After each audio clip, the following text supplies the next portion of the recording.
வணக்கம்.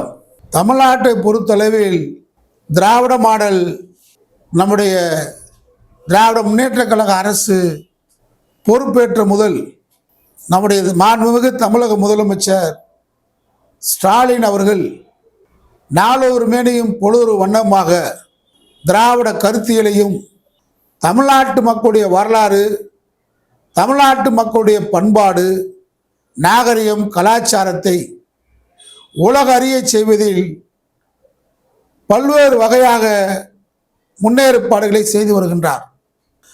அனைத்து வகையிலும் சங்கிகள், சனாதன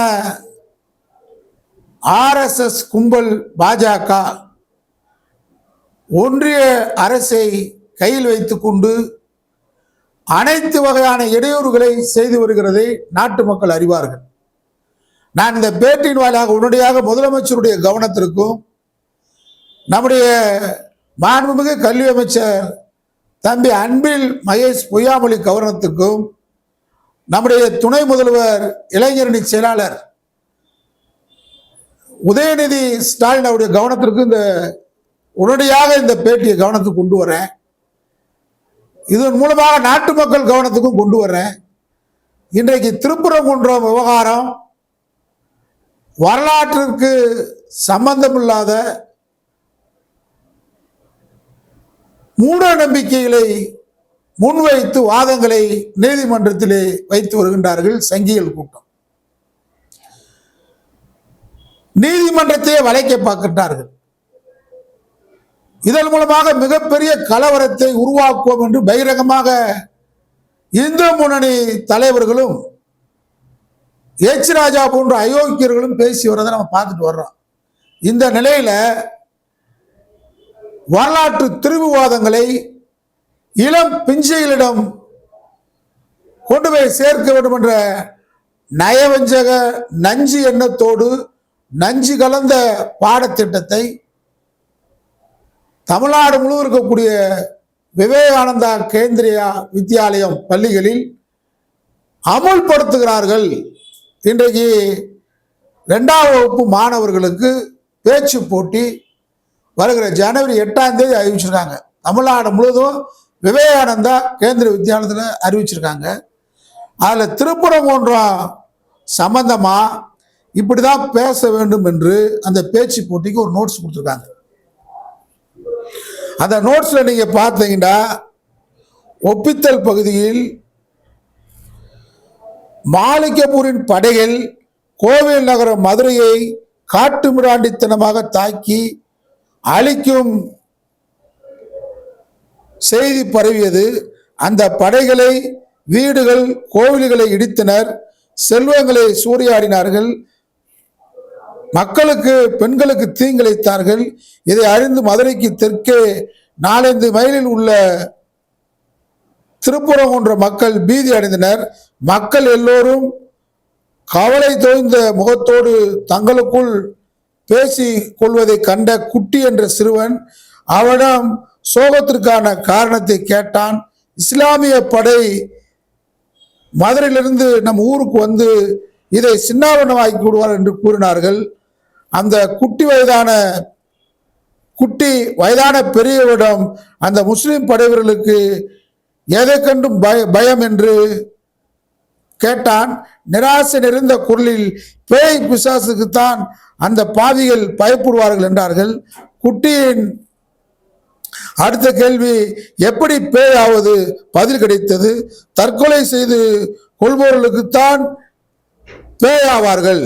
சரி, அப்படியானால் நான் தற்கொலை செய்து கொண்டு பேயாவேன்.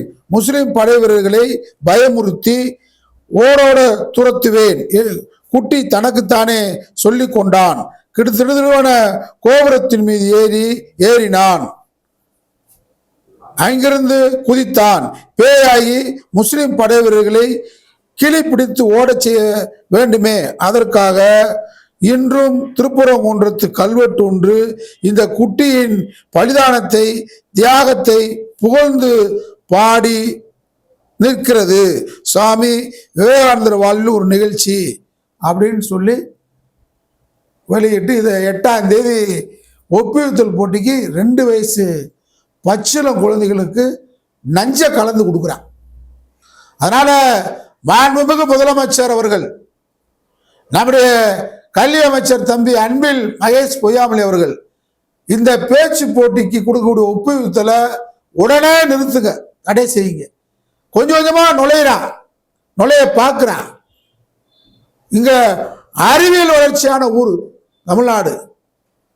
இந்த அறிவியல் வளர்ச்சியை கெடுக்கிறதுக்கு திராவிட மாடல் ஆட்சியில பேய் பிசாசு கதையை கொண்டு வந்து சின்ன குழந்தைகள்கிட்ட பரப்புறான் ஒப்புவித்தல் போட்டியில.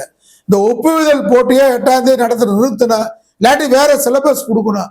இதை உடனடியாக நம்முடைய திராவிட மாடலுடைய முதலமைச்சர், நம்முடைய மாண்புமிகு தளபதி அவருடைய கவனத்திற்கும், துணை முதல்வர் கவனத்திற்கும், மாண்புமிகு நம்முடைய கல்வி அமைச்சருடைய கவனத்துக்கும் கொண்டு வர்றேன். நீங்க உடனடியாக இதை தடை செய்வீங்கன்னு நம்புறேன்.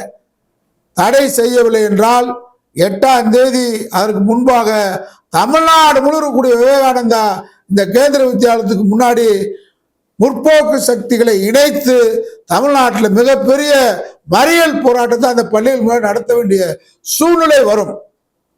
போட்டி நடத்த விட மாட்டான். தமிழ்நாடு அரசு கவனம் செலுத்தும். நம்முடைய முதலமைச்சர் கவனத்திற்கு இந்த செய்தியை கொண்டு வருகிறேன். நிச்சயமாக செய்தி முடிப்பார் என்று கருதுகிறேன். மாண்புமிகு கல்வி அமைச்சர் அவர்கள் உடனே தொடர்பு கொண்டு இந்த சிலபஸ் எனக்கு அனுப்பிச்சிருக்காங்க. அதை நான் இந்த காணொலி மூலமாக காட்டுகிறேன்.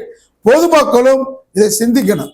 குழந்தைகிட்ட போய் இந்த மாதிரி பாடங்களை கொடுத்து இந்த மாதிரி ஒரு விஷத்தை கலந்து பேய் பிசாசு கதையை சொல்லி ஒரு இஸ்லாமியர்களுக்கும் நம்முடைய இங்கே காலகாலமாக ஒன்றாக வாழக்கூடிய இந்து முஸ்லிம் கலவரத்தை உருவாக்குற மாதிரியான சதி செயல்களை தொடர்ந்து கல்வியில திணிக்க முயற்சி பண்ற. அதனாலதான் புதிய கல்விக் கொள்கை நம்ம ஏத்துக்கிறல. இப்ப உன் கையில இருக்கிறனால விவேகானந்தா இந்த கேந்திர வித்தியாலயத்தை நடத்தினா தமிழ்நாட்டுக்குள்ளதான் விவேகானந்தா கேந்திர வித்தியாலயம் இருக்கு. தமிழ்நாட்டுக்குள்ள பள்ளிக்கூடம் நடத்தணுமா வேணாமான்றத விவேகானந்தா கேத்திர முடிவு பண்ணிக்கிறோம்ன்றத இந்த காணொலி வாயிலாக எச்சரிக்கை கடமைப்பட்டிருக்கிறேன். வணக்கம்.